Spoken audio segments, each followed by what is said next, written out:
अस्सलाम वालेकुम नाजरीन, आप देख रहे हैं नया पाकिस्तान और मैं हूं शहजाद इकबाल। कराची में कई हफ्तों से लापता शहरी मुस्तफ़ा आमिर के 40 रोज से गुमशुदगी के बाद आज पुलिस ने 23 साला नौजवान मुस्तफ़ा आमिर के कत्ल होने की तस्दीक करते हुए लाश हब चौकी से मिलने का दावा कर दिया है। जबकि इस पूरे वाक़े ने जहां कराची पुलिस की लापरवाही और गैर संजीदगी पर सवाल उठाए हैं, वहीं हमारे अदालती निज़ाम में मौजूद खामियों को भी बुरी तरह बेनकाब किया है।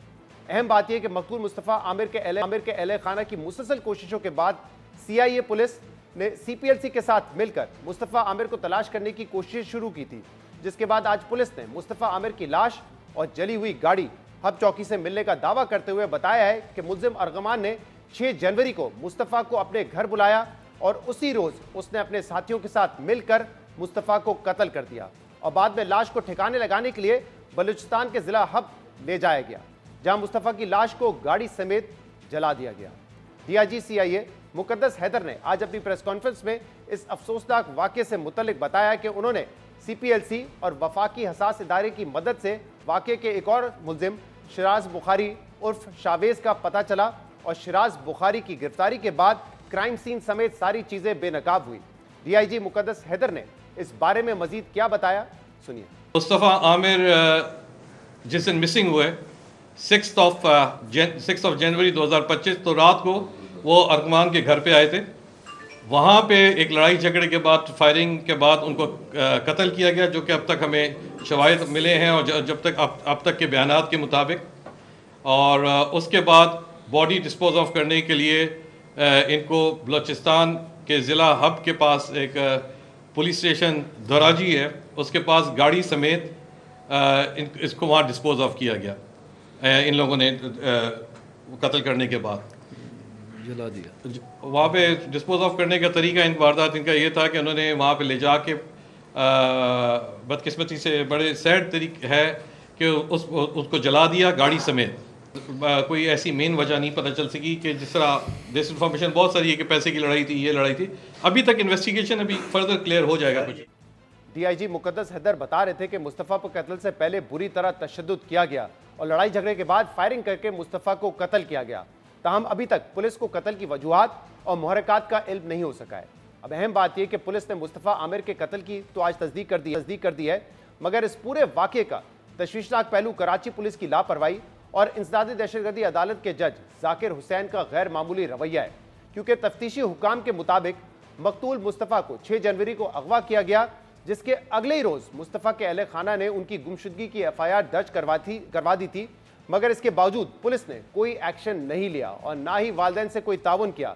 मगर जब अहले खाना को अगवा बराए तावान से मुतल्लिक कॉल आई और फिर यह मामला CIA पुलिस के हवाले हुआ तो तहकीकात में तेज़ी आई। जबकि इससे ज़्यादा तशवीश की बात यह है कि जब पुलिस ने 8 फरवरी को अगवा के 1 महीने बाद मुल्जिम अरमगान की डिफेंस में रहायशगाह पर छापा मारा तो अरमगान ने पुलिस पर भी हमला कर दिया, जिसमें DSP समेत 2 पुलिस एहलकार जख्मी हुए। मगर इस सब के बावजूद जज जाकिर हुसैन ने एक ऐसे शख्स जिसके घर से भारी असला मिला, जिस पर पुलिस पर हमले और शहरी के अगवा का इल्ज़ाम था, उसे जिस्मानी रिमांड पर भेजने के बजाय जुडिशल कर दिया, जिससे तहकीकात में मजीद मुश्किलात पेश आई।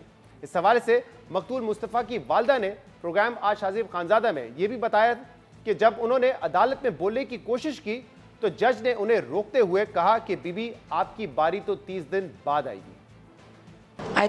I was under the impression कि केस कॉम्प्रोमाइज शायद हो चुका हुआ है, तो खैर मैं चेंबर में थी। सबसे पहले तो मैं कहूँगी जी IO अपना केस क्या प्रेजेंट करने में ही नाकाम हो गया। उसके आधे अधूरे जुमले, उसने किडनैपिंग का कोई जिक्र नहीं किया, उसने मुस्तफ़ा का नाम नहीं लिया, वो बहुत अनक्लियर था। शायद उसी वजह से जज साहब को सिवियरिटी ऑफ केस समझ में नहीं आई कि वो कह रहे थे कि अच्छा DSP को गोली लगी, कैसे गोली लगी, मरा ही नहीं, तुम लोग बाकियों को क्यों नहीं लगी अगर उसने इतनी फायरिंग खोल दी। क्या आपने अदालत में बात करने की कोशिश की अपने बेटे के हवाले से? जी मैंने बिल्कुल कोशिश की। जब पूरी उनकी कार्रवाई उन्होंने 2 दिन का रिमांड कह के और मेडिकल का कह के अपनी बात ख़त्म की, तो मैंने उनसे बिल्कुल रिक्वेस्ट किया, तो उन्होंने साफ साफ बोला बीबी मैंने आपकी बात सुननी नहीं है, आपकी बारी 30 दिन के बाद आएगी। आज इनकी बारी है। मकतूल मुस्तफ़ा की वालदा बता रही थी कि जज जाकिर हुसैन और तफ्तीशी अफसर का इस केस में क्या रवैया था, जबकि आज जब DIG मुकद्दस हैदर से यही सवाल हुआ कि जज जाकिर हुसैन ने जिस्मानी रिमांड की दरख्वास्त क्यों मुस्तरद की, तो DIG मुकद्दस हैदर ने कहा कि बदकिस्मती है कि मुल्जिम का सिर्फ 1 रोज़ा रिमांड मिला, जिसके बाद CPLC और वफाकी हसास इदारे की मदद से तहकीकात को जारी रखा गया। अरमान का हमें अनफॉर्चुनेटली रिमांड ना हासिल हो सका, 1 दिन का रिमांड मिला और उसके बाद सब्सिक्वेंट रिमांड हमें ना मिल सका। कोर्ट के अपने रीजंस हैं, कोर्ट ने एक्सेप्ट नहीं किया, उसके अपने रीजंस हैं, उससे अगला फोरम है, हम इंशाल्लाह उस पर फाइल करेंगे, रिमांड हमें मिल जाएगा। देखिए प्रोसीजरल कुछ प्रोसीजर्स हैं, मे बी वो डिसीजन कोर्ट का अपना है, कोर्ट ने कोई चीज़ हमारी एक्सेप्ट नहीं की होगी, हम नेक्स्ट फोरम पे जाएंगे, there is always a remedy to it. बहरहाल अब पुलिस को उम्मीद है कि उसे मुल्जिम का रिमांड मिल जाएगा, इसलिए अब देखना होगा कि 23 साल नौजवान मुस्तफ़ा आमिर तो इस दुनिया में नहीं रहा, मगर क्या उसके अहले खाना को इंसाफ मिल सकेगा। इस मामले पर हम मजीद बात करेंगे, जिसके लिए हमें ज्वाइन किया है SSP AVCC अनिल हैदर साहब ने। अनिल साहब, बहुत बहुत शुक्रिया, आपने हमें ज्वाइन किया। आप समेत आपका पूरा इदारा जो है वो इस केस पे था, तफ्तीश कर रहा था। ऐसा लग रहा था कि जब रिमांड नहीं मिला तो शायद तफ्तीश आगे नहीं बढ़ सकेगी, लेकिन आज बताया DIG साहब ने कि पैरेलल तफ्तीश जो हो रही थी उसमें ब्रेक थ्रू मिला। इसकी ज़रा तफसीलात बताइएगा कि शिराज बुखारी जो शरीक मुल्जिम है, जिसने सारा एतराफ़ किया है और बताया कि वो उसने और अरमगान ने किस तरीके से जो है मुस्तफ़ा को कत्ल किया, ये लीड कैसे मिली आप लोगों को?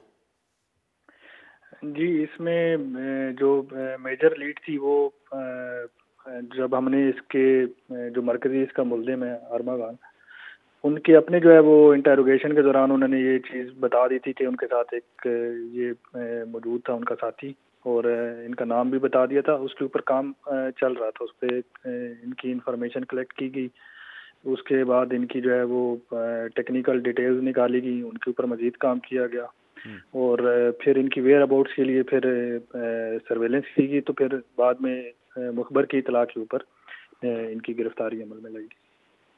राइट।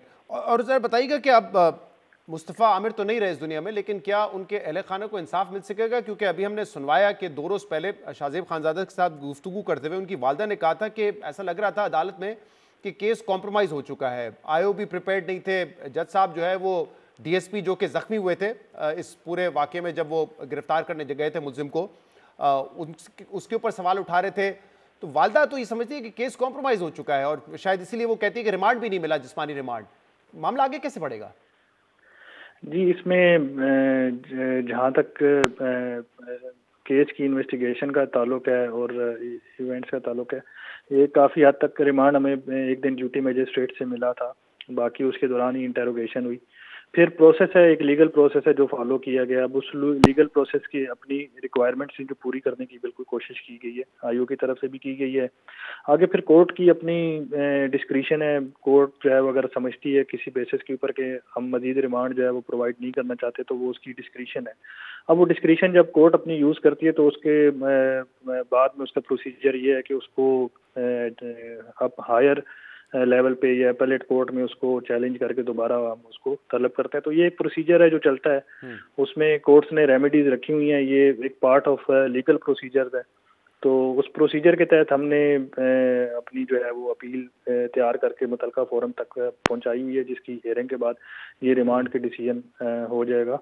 और मज़ीद इस पे जो इन्वेस्टिगेशन टीम्स भी बनाई गई हैं, IO के अलावा भी दूसरे जो कॉम्पिटेंट जो अवेलेबल इन्वेस्टिगेशन स्टाफ है उसको भी इसमें इंक्लूड किया गया, ताकि इसमें जितने भी मज़ीद पेश रफ्त है वो मिनिमम लकूनास के साथ जारी रहे। अनिल हैदर साहब, आप अपने एक्सपीरियंस से बताइएगा कि बहुत ही गैर मामूली नहीं है, क्योंकि एक तो उस जो मुल्जिम है उस पर अगवा का इल्ज़ाम था, फिर जब पुलिस छापा मारने गई, उसको पकड़ने गई, तो उसने DSP और एक और एहलकार को ज़ख्मी कर दिया, फिर भारी असला मिलना, दर्जनों लैपटॉप मिलना, शायद ये भी इस तरह की इत्तलात आ रही थी कि स्कैमर है। मतलब जब इतने ज़्यादा इल्ज़ाम हो और अपने पुलिस पे हमले का इल्ज़ाम हो, तो गैर मामूली नहीं है कि रिमांड ही नहीं मिला, फिजिकल रिमांड? देखें, रिमांड की जो अगर इन आइसोलेशन, अगर इन कॉन्टेक्स्ट देखा जाए तो ये बिल्कुल एक बात वाकई एक लगती है कि जिस तरीके की प्रोपोर्शनेट अटैक हुए, इनकाउंटर हुआ पुलिस के साथ, लेकिन रिमांड की आई थिंक अपनी एक रिक्वायरमेंट्स हैं जो आई थिंक जज की डिस्क्रिशन है, उसके ऊपर हम एज ए पुलिस ऑफिसर मेरे ख्याल में हमें कहने का उसमें हमारा चले आप तो नहीं कह सकते, लेकिन जो लेकिन उसमें जो हाँ जी उसमें डिस्क्रिशन है, जज की डिस्क्रिशन है, देखें वो अपनी ग्राउंड्स लेके वो एक फैसला कर सकता है। हमारे पास उसकी स्पेस ये है कि हम उस स्पेस को हम फर्दर जो है वो उसी फैसले को किसी फोरम के ऊपर हम उसको अपीलेट अथॉरिटी के ऊपर चैलेंज करें। बाकी सर और आप कॉन्फिडेंट है कि जब आप अपील में जाएंगे तो आपको रिमांड मिल जाएगा? जी हमने ग्राउंड काफी प्रिपेयर किए हैं, उसमें जो है वो इसमें पेशरफ्त भी है, तो वी आर होपफुल कि हम और जब पहले भी आपको ड्यूटी जज ने 1 दिन का रिमांड दिया था तो अरमगान ने एक्सेप्ट किया था, एतराफ़ जुर्म किया था उसने, और फिर वो अपने बयान से पीछे हटता रहा? जी यहाँ तक तो आगे कुछ उन्होंने बताया था कि उन्होंने ये वारदात की है जिसमें साथी का नाम डिस्क्लोज किया था, उसी के बेसिस पे इनके साथी को आगे मजीद जो है वो किया गया। फिर इसके बाद CPLC इस पे काम कर रही थी, वफाकी साथ अदारे थे, उन्होंने इस पे मजीद कार्रवाई करते हुए इनको मजीद लीड जनरेट की। अच्छा ये बताइए अनिल साहब, ये वैसे इस मुल्जिम का बैकग्राउंड है क्या? क्योंकि जो वालदा ने बताया, जो तमाम मीडिया को रिपोर्टर्स बता रहे हैं कि डिफेंस एक पॉश इलाका है, वहाँ पे इतना भारी असला जिसमें SMG हो, 2000 बुलेट हो, स्नाइपर्स हो, इतने वहाँ पे वॉक थ्रू गेट्स लगे हुए हो, कैसे ये रह रहा था? उसकी मूवमेंट भी 30-40 गार्ड के साथ होती थी। क्या कभी किसी के नज़र में नहीं आया कि कौन शख्स है, क्या कार्रवाई कर रहा है? ऐसा कैसे हो सकता है कि नेबरहुड में तो ये बातें पता चल जाती हैं? देखें हमने जब इसके ऊपर जो है वो किया तो उस वक्त तो गार्ड इनके मौजूद नहीं थे, गार्डों के साथ ही नहीं थे, लेकिन हिस्टोरिकली ये एक हियर से है कि पहले ये गार्ड के साथ इनकी मूवमेंट होती रही है। लेकिन इसके ऊपर पहले भी पुलिस ने मुकदमा दर्ज हैं इनके लिए, जो है ऑलरेडी क्रिमिनल रिकॉर्ड मौजूद है। तो इसमें जो हमारे केस से मुतालिक जब ये इनके ऊपर काम किया गया तो उस वक्त इनके साथ गार्ड मौजूद नहीं थे। पुलिस ने या डेफिनेटली इनके ऊपर जो है वो अगर क्रिमिनल रिकॉर्ड मौजूद है तो अगर ये इसके ऊपर कुछ ना कुछ एफर्ट्स तो मुतलका पुलिस ने लाजमी की होंगी। और ऑलरेडी मीडिया में तो ये क्या सराइयाँ चमगोइयाँ हो रही हैं कि क्योंकि इन्फ्लुएंशियल होते हैं इस तरह के लोग, इसलिए शायद रिमांड नहीं मिल सका। लेकिन अब आगे ज़रा बताइएगा, क्योंकि इस तरह के मामला हमने कई केसेस देखे हैं। शाहरुख जतोई का एक बड़ा केस था जो कि मीडिया पे चला कि फैमिली पे प्रेशर डाला जाता है, कॉम्प्रोमाइज़ करने की बातें होती हैं, इंसाफ कहीं और रह जाता है और मामला कहीं और निकल जाते हैं। तो आप इंश्योर करेंगे कि इस केस में जो है तहकीकात मुकम्मल हो, जो मुलजिम है इसमें उनको सज़ा मिले और फैमिली को प्रोटेक्शन मिले? जी हमारी जो भी हम कोशिश करेंगे, हमारी जितनी जो हमारी हद तक जितनी भी प्रोविजंस हैं हम उनको फुलफिल करें। इस मामले में प्रोविजंस और दूसरी जितनी भी अथॉरिटीज़ हैं वो इसमें सिंसियर हैं कंप्लेनेंट्स के साथ। अभी तक भी जितनी कार्रवाई हुई है इसमें इनको लूप में रखकर किया गया और इनको कॉन्फिडेंस दिया गया कि आप किसी भी जगह पर आपको जो है वो किसी भी अदारे की सपोर्ट होगी तो वो मुहैया की जाएगी। तो इसके इन सारी चीज़ों की मौजूदगी में आई थिंक ये कॉन्फिडेंस इनका बरकरार रहना चाहिए। बहुत बहुत शुक्रिया, बहुत बहुत शुक्रिया। अनिल हैदर हमारे साथ मौजूद थे, SSP AVCC। अब क्या है, अब देखना है कि जब ये मामला हायर कोर्ट्स में जाता है तो वहाँ पे क्या पुलिस रिमांड लेने में कामयाब होती है और जो हमारा एक जुडिशल निज़ाम है वो क्या हरकत में आता है और जो अहले खाना है मुस्तफ़ा आमिर के उनको इंसाफ मिल पाता है या नहीं। प्रोग्राम में एक ब्रेक शामिल करते हैं, इसके बाद हम मज़ीद बात करेंगे इसके बाद।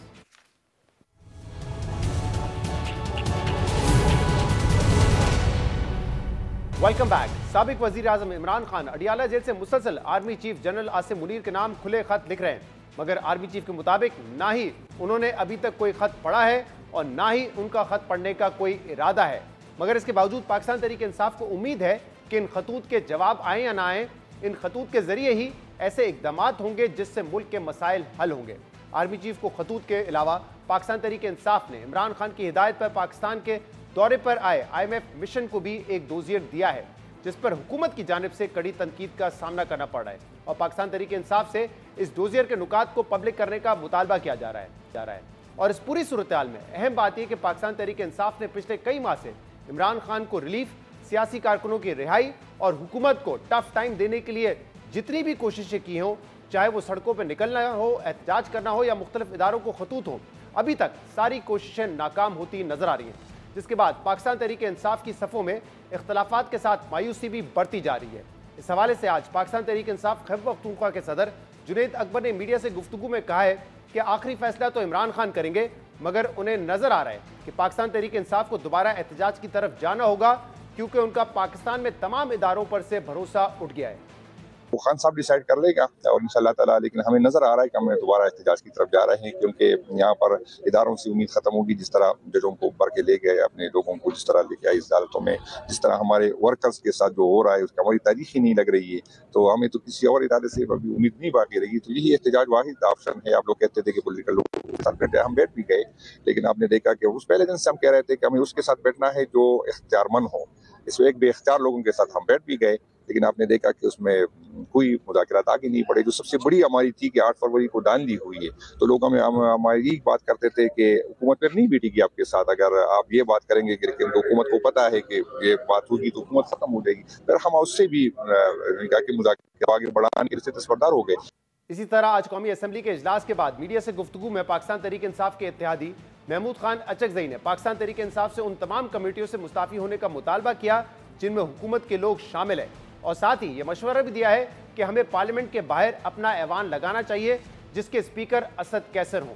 दूसरी तरफ बानी पाकिस्तान तहरीक इंसाफ इमरान खान की जानिब से आर्मी चीफ को खतूत लिखने का सिलसिला जारी है, जिसमें वो पाक फौज की कुर्बानियों का भी एतराफ़ करते नजर आते हैं और साथ ही इस्टेब्लिशमेंट के किरदार को लेकर सख्त मौक़िफ़ भी दोहराते हैं।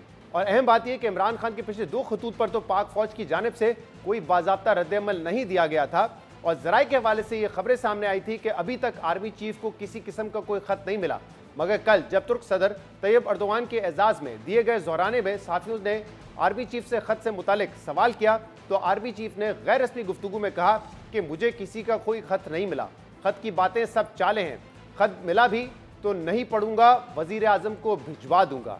जिस पर आज पाकिस्तान तहरीक इंसाफ के चेयरमैन बैरिस्टर गौर से सवाल हुआ तो बैरिस्टर गौर ने कहा कि इमरान खान ने सबसे बड़ी जमात के तौर पर आर्मी चीफ को खुला खत लिखा है।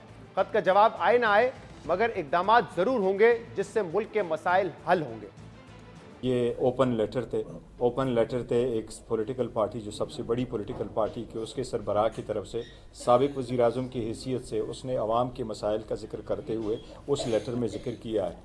हमें उम्मीद है उसका जवाब आए ना आए, लेकिन हमें ये उम्मीद ज़रूर है और होनी चाहिए कि वो जो ओपन लेटर है जिसमें इक़दामात के तज़किरा किया गया है कि ये इक़दामात होने चाहिए ताकि मुल्क में स्टेबिलिटी आ जाए। खान साहब ने कहा यह है कि फ़ौज और अवाम के दरमियान खलीज नहीं होने चाहिए, इसलिए उसको एज़ वज़ीर आज़म और एक सरबराह बड़े पार्टी के जो अवामिल नज़र आ रहे हैं कि इसकी वजह से खलीज हो सकता है, ये कोशिश करनी चाहिए कि ऐसे इक़दाम हो जिससे वो खलीज ना हो, और अगर हो तो वो बढ़े ना और ख़त्म हो।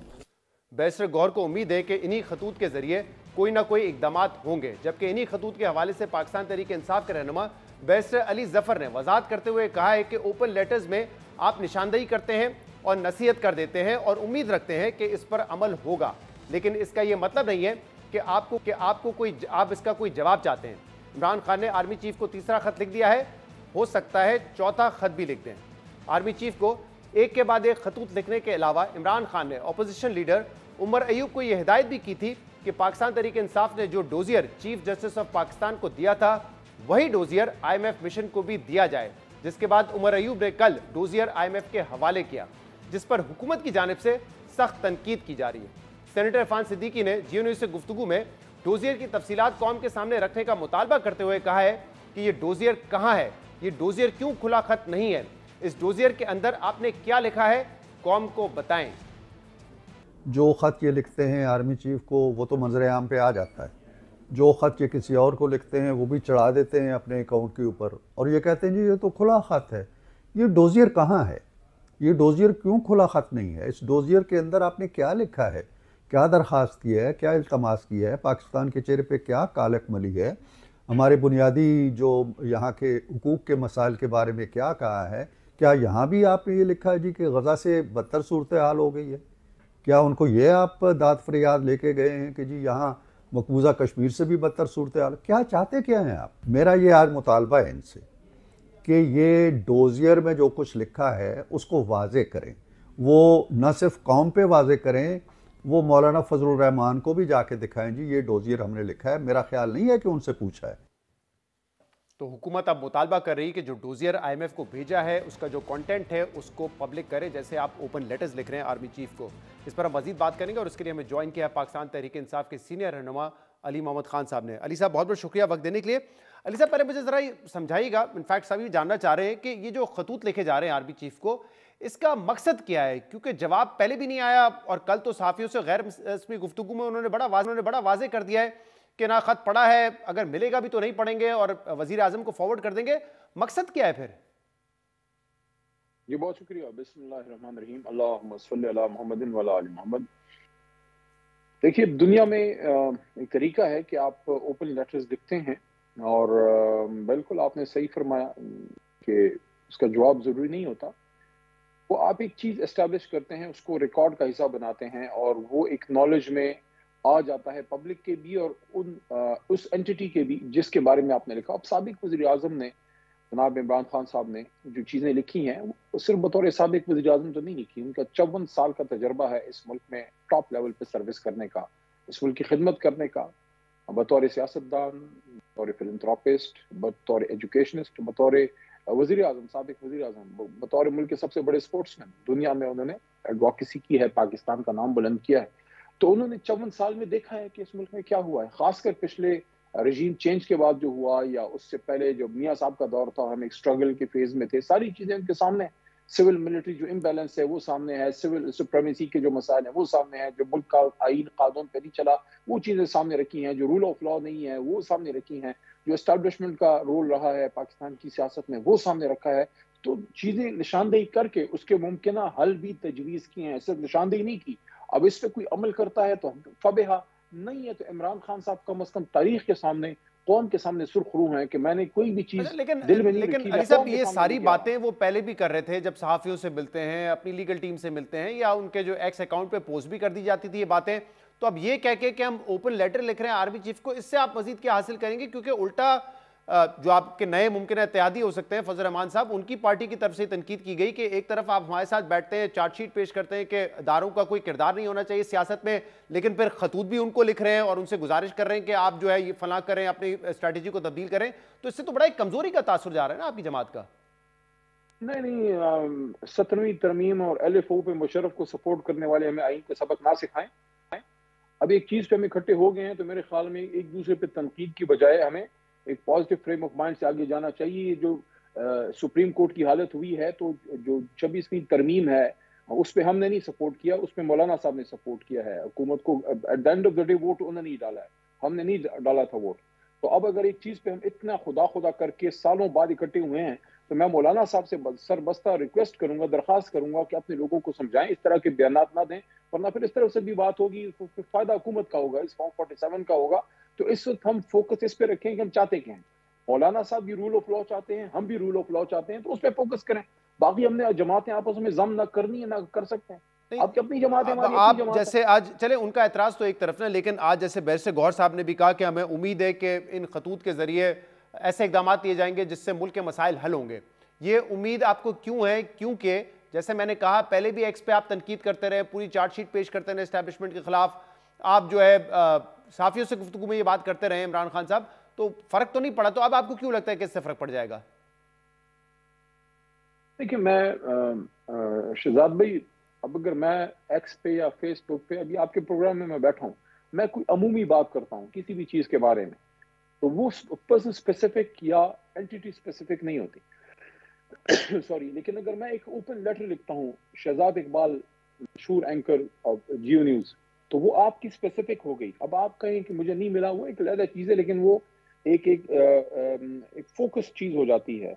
और ये जो इमरान खान साहब के लेटर्स हैं ये तारीख का हिस्सा है, ये तारीख लिखी जा रही है, ये तारीख एक वर्क लिखा जा रहा है।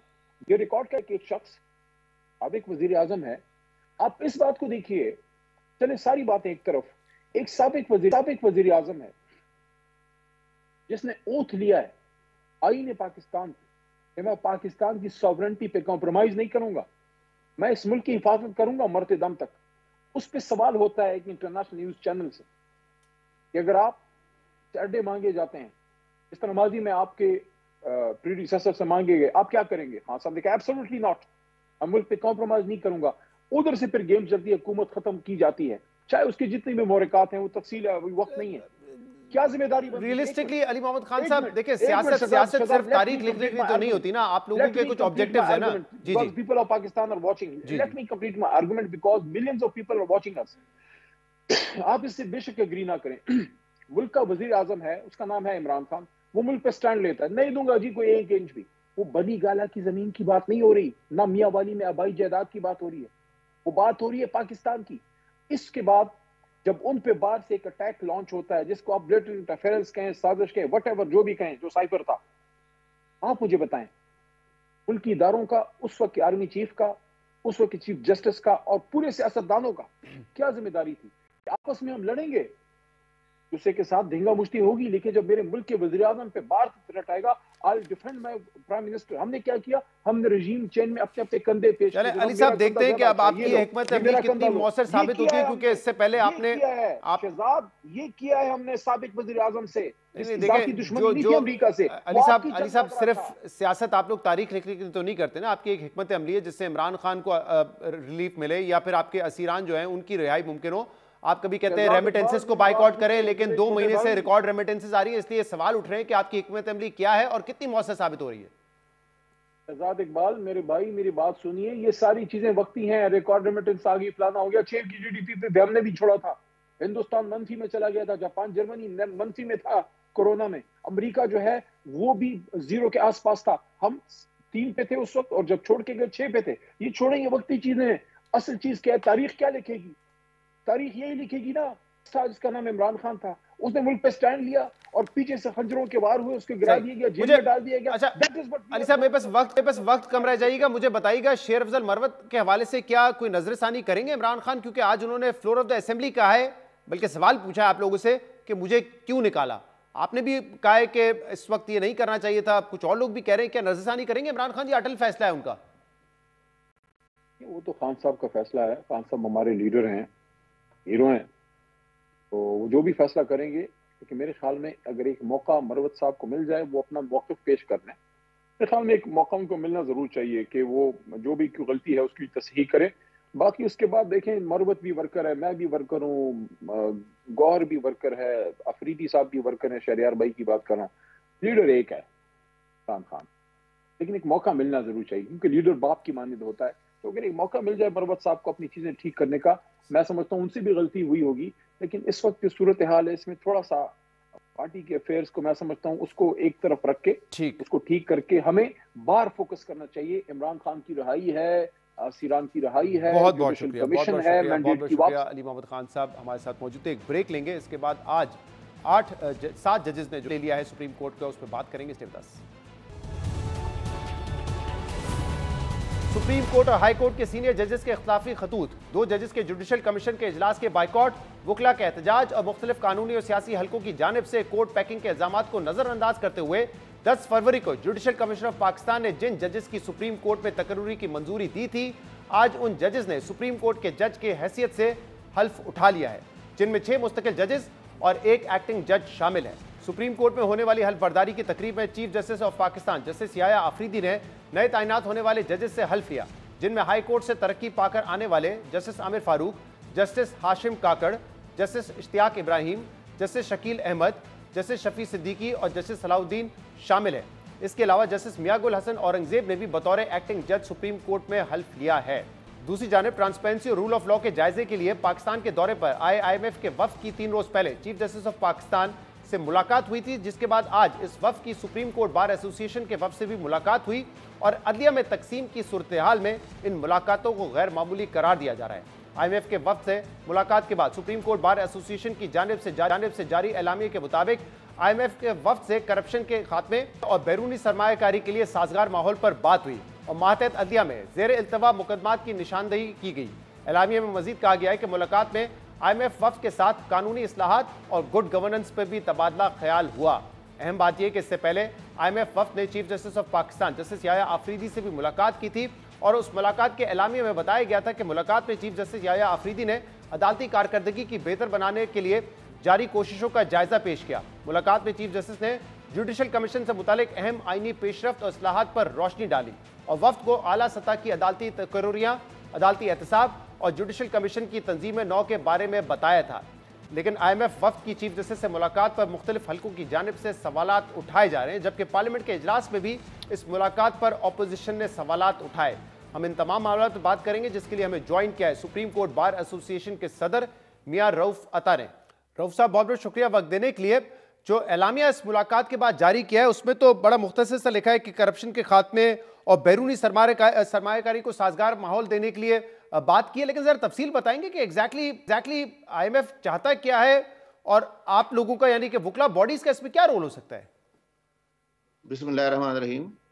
कल मैं जब ऑफिस से निकलने लगा तो ईमेल रिसीव हुई मुझे IMF के ऑफिस से, तो मैंने फ़ौरन उसके बाद अपने ऑफिस को कहा कि आप वजारत ख़ारजा से रब्ता करें। तो आज सुबह भी मैंने सेक्रेटरी ख़ारजा के स्टाफ अफसर से मेरे ऑफिस ने और उन्होंने रब्ता करने की कोशिश की कि क्योंकि पाकिस्तान के मुतालिक जो ये IMF का वफ्द जो जायज़ा मिशन ले रहा है यहाँ पे, ताकि उनसे रहनुमाई ले सकूँ, लेकिन वजारत ख़ारजा की तरफ से कोई मुझसे जवाब नहीं मिल सका। लिहाजा फिर मैंने तय किया, फिर मैं खुद चला गया अपने वफ्द के साथ उनसे मुलाकात के लिए। जब मुलाकात का आगाज़ हुआ तो पहले वहाँ करप्शन के ऊपर बात शुरू हुई। वहाँ पे मैंने आने से मकसद पूछा कि आपके आने का मकसद क्या है यहाँ पर, तो उन्होंने कहा कि हम एक जायज़ा कमीशन के तौर पे यहाँ पर आए हैं, जो आपका जुडिशल सिस्टम है इसको देख रहे हैं कि इसमें कोई खामियां या क्या है, क्या वजह है कि इसमें कोई ऐसे फलाज हैं या इसका सिस्टम कैसे जुडिशल सिस्टम आपका वर्क कर रहा है। उसके मुताल्लिक उनसे गुफ्तगू हुई कि हमारी एक सुप्रीम कोर्ट है, सुप्रीम कोर्ट के बाद फिर हाई कोर्ट है, हाई कोर्ट के बाद फिर सबॉर्डिनेट कोर्ट्स हैं। फिर उनका जुडिशल सिस्टम के मुताल्लिक जो हमने थोड़ी बहुत उनको ब्रीफिंग दी। इस ब्रीफिंग के बाद उन्होंने कहा कि ये जो करप्शन का इंडेक्स है पाकिस्तान में वो काफ़ी ज़्यादा है, इसके बारे में आपकी क्या वजह है। तो इस पे भी कोई जो बैड गवर्नेंस की वजह थी या करप्शन की खात्मे के हवाले से इस बारे में काफ़ी देर मुशावरत होती रही। इसके बाद उन्होंने कहा कि रूल ऑफ लॉ के हवाले से वहाँ बात हुई। रूल ऑफ लॉ के हवाले से बात होने के बाद दोबारा उन्होंने कहा कि अगर ये प्रॉपर्टी जो राइट्स हैं वो और जो कमर्शियल कॉन्ट्रैक्ट्स अगर आपने मुल्क में कोई बाहर से आके इन्वेस्टर करता है तो उसके फोरम कोई मौजूद है या नहीं है। उन फोरम के मुताल्लिक भी वहाँ पर बात की गई, लेकिन मैंने उनकी गुफ्तगू से ये अखज़ किया कि वो जो चूँकि पाकिस्तान तो काफ़ी मकरूज़ हो चुका है और IMF की जो ये अक़सात आ रही हैं पाकिस्तान में, आने वाले वक्त के लिए शायद वो इस जायज़ा ले रहे हैं यहाँ पे कि अगर कोई फॉरेन इन्वेस्टर आता है, अगर वो कोई कंट्रेक्चुअल ऑब्लिगेशन यहाँ पे उनकी होती है और कंट्रैक्ट करता है कमर्शियल किस्म के, तो उनकी इन्फोर्समेंट के लिए इनके पास जो जुडिशल सिस्टम है कि उसमें जान है, वो इसको इंसाफ फराहम कर सके। तो इस सिलसिले में काफ़ी डिटेल के साथ उनकी गुफ्तगू हुई और उन्होंने कहा अगर कोई जज करप्शन का इर्तिकाब करता है तो उसके लिए आपके पास कौन सा फोरम मौजूद है। तो मैंने उनकी खिदमत हमने अर्ज़ किया, मेरे वफ्द में भी और मैंने भी, कि सुप्रीम कोर्ट के अंदर बाकायदा एक सुप्रीम जुडिशल काउंसिल वहाँ पर मौजूद है। जब भी किसी जज के खिलाफ कोई मिसकंडक्ट या करप्शन के एलिगेशन आते हैं तो बाकायदा एक वहाँ पर उसकी रेफरेंस फाइल कर दिया जाता है, उसमें बाकायदा समाअत होती है। समाअत होने के बाद जज को अगर वो साबित हो जाता है तो उसको रिमूव किया जाता है। इसकी माजी में भी एक मिसाल सामने उनको बताई गई कि ये कोई मुबर्रा नहीं है, पाकिस्तान के सिस्टम मौजूद है। आपने दो तीन बड़ी अहम बातें की। एक तो आप ये कह रहे हैं कि डायरेक्ट IMF के वफ्द ने आपसे अप्रोच किया, आपकी इस बॉडी से अप्रोच किया, मतलब कोई हुकूमत के थ्रू किसी और इदारे के थ्रू नहीं आए वो आपके पास? जी नहीं, मैं डायरेक्ट मुझसे रजू किया, लेकिन मैंने अपना जिम्मेदारी समझते हुए जी वो तो आपने बताया कि आपने फॉरेन ऑफिस को लिखा जी किया, लेकिन इसके साथ साथ उनके ज्यादा दिलचस्पी यही थी कि कोर्ट्स की जो जुडिशल रिफॉर्म है कि ये पाकिस्तान में क्यों इस हवाले से इतना तनज़ुली का या इन्हतात का शिकार है जी। खासकर सबॉर्डिनेट कोर्ट्स के हवाले से उनको बताया कि पेंडेंसी है, टैक्स और रेवेन्यू से जो रिलेटेड मामलात हैं तो आपने फिर क्या एक्सप्लेन किया, क्योंकि वाकई अगर रैंकिंग वाइज भी बात किया जाए तो हमारी जुडिशरी जो है वो बहुत पीछे है, जैसे आपने कहा करप्शन इंडेक्स में हम बहुत आगे हैं। तो आपके इदारे ने और आपने सब अच्छा है कि खबर दी, क्योंकि इस वक्त तो एक बाकायदा तकसीम नजर आ रही है, लेकिन सुप्रीम कोर्ट बार एसोसिएशन तो वैसे समझता है कि जो तकर्रियां हो रही हैं वो भी ठीक है, जो ट्रांसफर हो रहे हैं जजेस के वो भी ठीक है और जजेस भी आने चाहिए। तो आपने सब अच्छा है की खबर दी या कंसर्न शो किया आपने भी? नहीं, हमने अच्छे की खबर दी कि जब से मौजूदा चीफ जस्टिस पाकिस्तान आए हैं तो उन्होंने काफ़ी जुडिशल रिफॉर्म शुरू की हैं, खासकर डिजिटलाइज किया जा रहा है, जो नई टेक्नोलॉजी उसका इस्तेमाल किया जा रहा है ताकि लोगों को जल्द से जल्द इंसाफ फराहमी यकीनी बनाई जा सके। इस हवाले से मैंने उनको जिक्र भी किया कि हमारे जो टेक्निकल डिपार्टमेंट्स हैं जो पाकिस्तान में, उनके हेड को चीफ जस्टिस ने बुलाया, वहाँ से उनसे भी इनपुट लिया कि किस तरीके से इंसाफ की फराहमी पुराने तरीक़ेकार से हटकर कोई नई जो टेक्नोलॉजी उसको इस्तेमाल करते हुए जल्द से जल्द लोगों को इंसाफ की फराहमी यकीनी बनाई जा सके। और मेयर साहब ये बताइएगा, क्योंकि पिछले चंद महीनों से हम देख रहे हैं 26वीं तरमीम का मामला हो, जजेस के अपॉइंटमेंट का मामला हो, इस पर मुख्तलिफ आरा पाई जाती हैं, इस पर तनकीद भी हो रही है, आप कुछ लोग सपोर्ट भी कर रहे हैं और अभी खतूत का सिलसिला भी जारी है, कोर्ट पैकिंग जैसी खबरें भी छप रही हैं। IMF अवेयर है इन तमाम चीज़ों से और उस पर क्या कंसर्न है उनका किसी किस्म का? नहीं, इन मामला के हवाले से उन्होंने खामोशी इख्तियार की, कोई बात नहीं की। ज़्यादातर रूल ऑफ लॉ के हवाले से बात हुई, बैड गवर्नेंस के हवाले से बात हुई, करप्शन के हवाले से बात हुई। आखिर में हमने कहा कि IMF जो है, हम उसको थोड़ा सी इस बात को कहेंगे कि पाकिस्तान चूँकि पाकिस्तान की जो आधी आबादी है वो गुर्बत की लकीर से नीचे ज़िंदगी बसर कर रही है, तो IMF से हम दरख्वास्त करते हैं, ख़ासकर इलेक्ट्रिसिटी और पेट्रोल के हवाले से जो ये कीमतों को कम करने के लिए जो इस पाकिस्तानी गवर्नमेंट की सपोर्ट करे, इस बात पे भी हमने उनको थोड़ी सी दरख्वास्त की। लेकिन उनके एक साथी के ने आप तो रूल ऑफ लॉ पे बात कर रहे हैं, आप इक्तिसादी मामला पे भी उनको तजवीज़ दे रहे थे कि मदद करें हुकूमत की।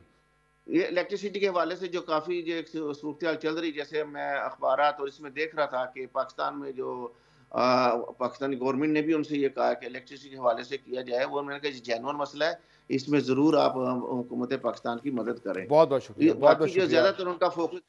बहुत बहुत शुक्रिया। हमारे साथ मौजूद थे मियां रऊफ साहब। आज के प्रोग्राम शो से इजाज़त दीजिए। अल्लाह हाफ़िज़।